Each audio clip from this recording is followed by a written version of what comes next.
Gente, o Dr. Cícero Matsuyama é otorrinolaringologista e vai falar conosco sobre um assunto muito importante. Zumbido no ouvido. Doutor, boa noite e seja muito bem-vindo ao nosso programa, viu? Para nós, aqui do Hospital SEMA, em minha pessoa em especial, estou debutando no seu programa. Fiquei extremamente feliz de estar aqui essa noite com vocês. Ainda mais quinta-feira à noite, muitas vezes eu penso, não tem nem futebol, não tem nada, vou assistir o programa do Fábio. Que coisa interessante. E eu vi assim os seus convidados. Desligaram da novela? Sim, sem dúvida. Ah, que bom. Então vamos aproveitar e vir aqui, doutor, já que nós estamos em pé, porque eu tenho uma primeira questão para o senhor, que nós vamos colocar aqui no plasma, a respeito do zumbido no ouvido. Aqui nós temos uma animação, queria que o senhor explicasse o que motiva a cada um de nós ter esse zumbido no ouvido. Primeiro assim, a gente vai explicar como é que funciona a nossa audição, né? Ok. Porque o som transmite através de pequenas partículas que tem no nosso ar, vai se transmitindo mecanicamente, entra no nosso ouvido.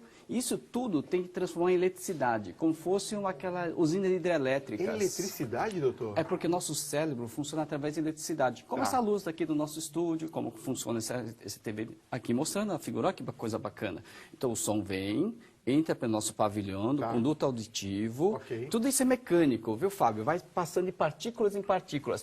Até chegar na membrana timpânica, ele forma feito um tambor, que nós temos 3 ossículos depois, que vai mostrar uma figura bem bacana, que o pessoal que está assistindo a gente pode observar.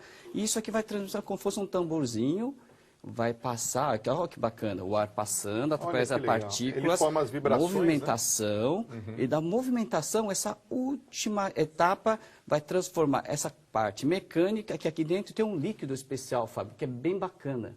E esse líquido, através dessa vibração, a figura vai mostrar daqui a pouco, que tem pequenas, como se fosse uma usina hidrelétrica, que ao baixar esse líquido, vai transmitir essa pressão nessas células que vão transformar em energia. E essa energia, que é o mais importante, vai fazer com que isso chegue até o cérebro, através de uma energia elétrica. Olha que bacana. Que coisa, né? Então, se você for pensar, tudo aquilo que for atrapalhar na transmissão do som, desde a entrada condutiva até a transmissão dos ossículos, a mudança da concentração desse líquido... São ossos, né, que vão batendo? São 3 ossinhos. Os 3 menores ossos que nós temos no nosso corpo estão lá. E através disso, todo esse mecanismo através de uma energia elétrica. E onde a gente percebe tudo. O som, a música, os pequenos detalhes da sua voz, da nossa voz. Qualquer coisa que nós ouvimos faz esse percurso, esse mecanismo que o senhor mostrou. Só tem uma exceção, Fábio. Você tem... Quando você vê um conjunto de rock tocando, quando você vê, hoje, há uns anos atrás, você via que tinha uns alto-falantes virados para eles sentirem o retorno. Certo. Nós também temos. Então, quando você tem a gente tem essa audição pelo ouvido, nós temos através do nosso som, através do crânio, sem passar por esse mecanismo todo. Ah, pela vibração do crânio. Por isso, eu vi você gravando seu WhatsApp aquela hora, logo convidando o pessoal, quem assiste a gente, vamos lá no WhatsApp. Aí você se ouve, não é diferente? É diferente. Porque sua percepção da sua voz vem direto do crânio e vem direto aqui para o nervo. Não vem por toda essa cadeia. Por isso que você fala assim, pô, isso aqui não é minha voz, pô. Que voz estranha, que voz feia às vezes, ou voz bonita. Grava a voz, fala, minha voz é esquisita, né? Então, por causa disso que você está acostumado a ver o som direto no nervo. Olha que coisa interessante, Fábio. Vamos sentar lá na nossa mesa, porque eu tenho mais questões e quero que você que está nos acompanhando em todo o Brasil também envie suas perguntas. 11 95033 6870 está aparecendo aqui no pé do vídeo. Você pode enviar a sua questão aqui para o nosso WhatsApp e me ajudar a entrevistar aqui o Dr. Cícero Matsuyama. Doutor, nós entendemos perfeitamente como é que funciona as vibrações e toda a parte receptiva da audição. Sim. Agora, eu queria saber como que é formado esse zumbido.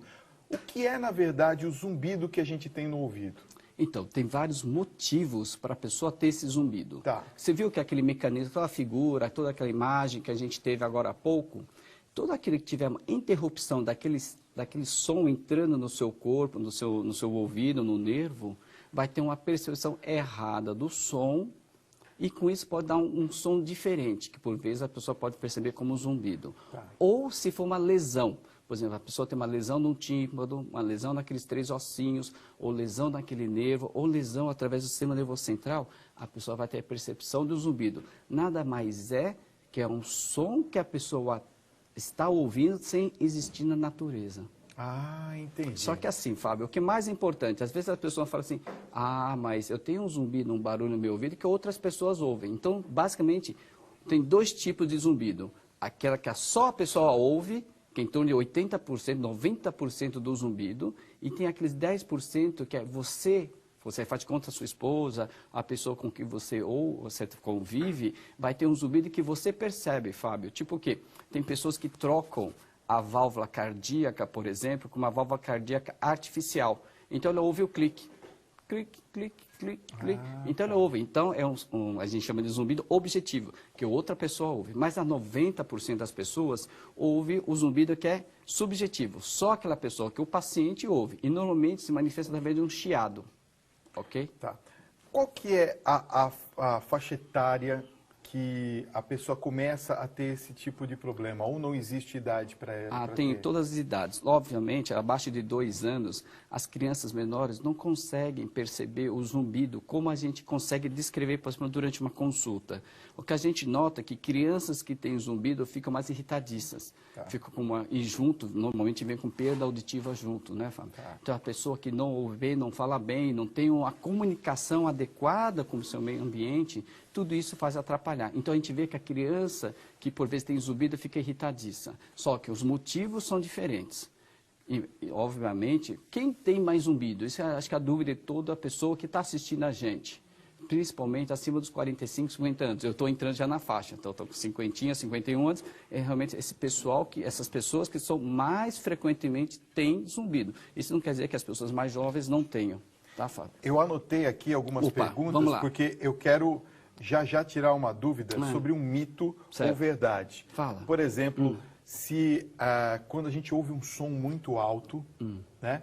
A gente está em algum evento muito grande, que tem aquele barulho das caixas de som, etc. Um som, né? Você está num show, né?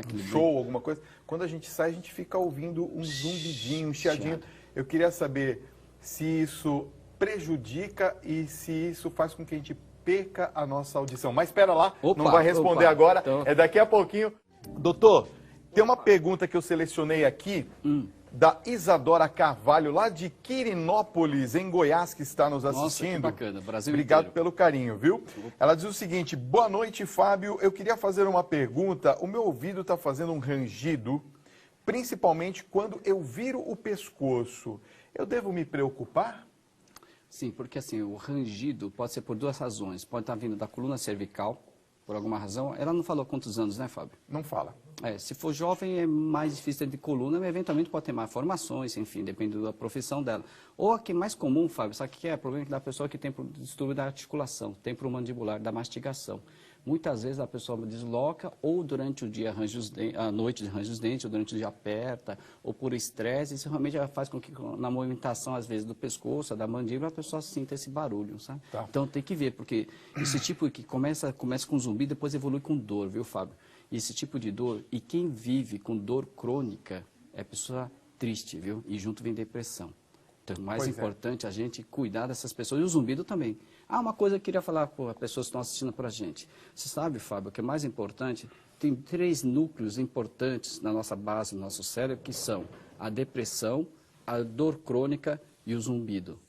Então, a pessoa que tem dor crônica e está depressiva, aumenta o zumbido. Ao mesmo tempo, a pessoa que está contente, eventualmente pode até melhorar o zumbido, porque melhora o bom humor. Então, a pessoa que está triste, depressiva, aquela dor crônica, seja ciático, problema de coluna, não importa. Essa pessoa vai aumentar o zumbido. Ao mesmo tempo, ele fica mais feliz, esse zumbido vai permanecer, mas ele vai ser menos intenso. Por isso que é importante a gente tratar muito bem essas pessoas.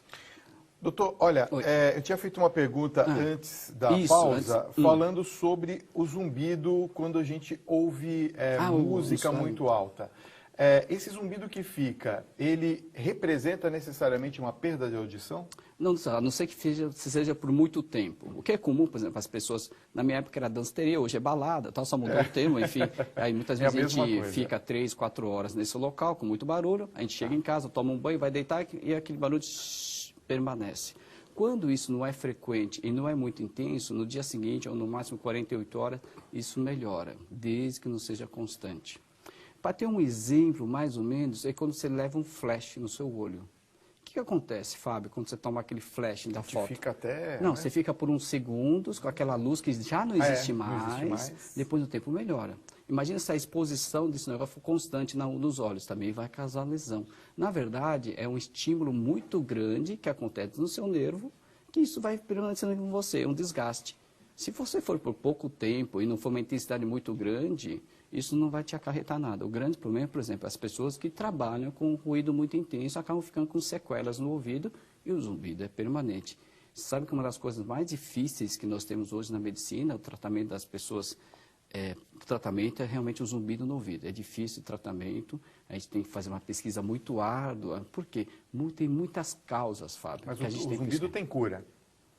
Depende do tipo. Por exemplo, é muito frequente, depois de as primaveras vão se passando, a gente vai ficando mais velho, a gente tem lesão no nervo auditivo. Entendi, tá. E esse zumbido que vem através da lesão, tudo que é lesão neural, Fábio, é muito difícil para a gente recuperar. Por enquanto, a gente não sabe daqui a uns anos.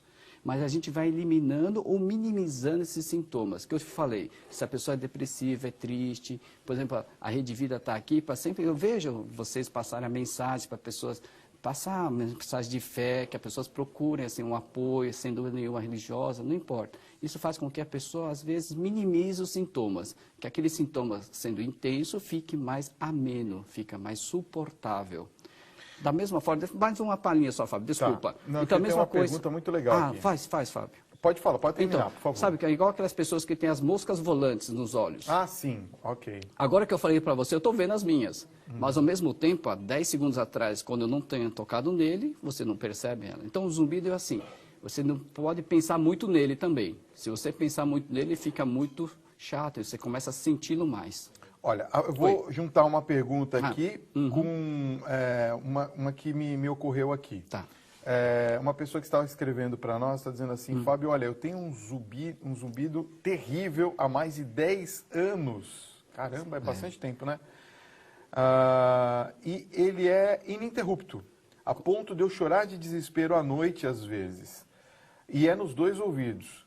Começou em um e com o tempo passou para os dois. Eu não tenho dor nem perda de audição. E a música bem baixinho me ajuda a dormir. Ela pergunta o que seria esse zumbido, se é um zumbido que pode ter cura. E eu queria anexar uma outra pergunta. O uso de fones de ouvido prejudica a audição ou dá zumbido? Primeiro eu vou falar qual é o nome da... Não tem o nome não da... veio sem ver anônimo. Então, essa pessoa... Então, o que a gente mais importante é a gente tentar fazer o diagnóstico, tá, Fábio? Para ver o porquê desse zumbido. Tem inúmeras causas. Então, mas o doutor Cícero falou assim, tem inúmeras causas, não falou nada, né? Então, assim, basicamente, que a gente precisa encontrar aquilo que é mais palpável para a gente, que a gente faz um perfil bioquímico, um exame de sangue, para ver como é que está o açúcar no sangue. A gente sabe que o açúcar faz mal para o ouvido, viu, Fábio? O açúcar? O açúcar refinado, tá. na verdade, que é tudo que é gostoso. E o Brasil, quando grande exportador de açúcar, doce é barato, Fábio.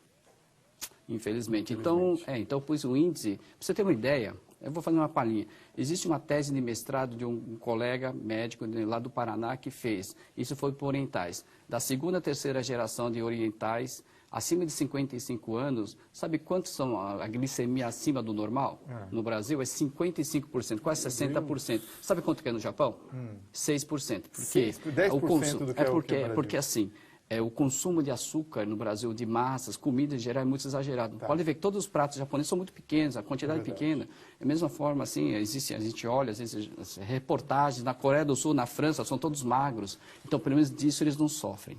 Tá? Então, voltando. Então, o principal fator do zumbido, às vezes, é alimentar. Toma muito café, come muita comida gordurosa, come um jejum prolongado muito grande, não pode, a gente tem que comer a cada 3 horas, tá? E então, o fone, no caso do voltando ao fone, desde que não seja um volume muito alto, não tem grandes problemas. O problema é que a pessoa que ouve fone de ouvido, ouve num som muito alto, numa intensidade muito alta, isso acaba lesando o nervo. Aquele é o mecanismo que a gente viu na figura ali.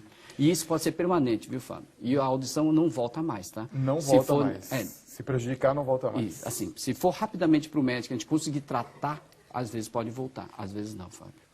Doutor Cícero Matsuyama, otorrinolaringologista, obrigado pela sua presença. Imagina, um prazer. Espero voltar em outras vezes aqui. É um prazer imenso estar com você. Imagina, a gente está esperando o seu convite. Vai ser um prazer imenso. Foi muito bom. Boa noite a todos.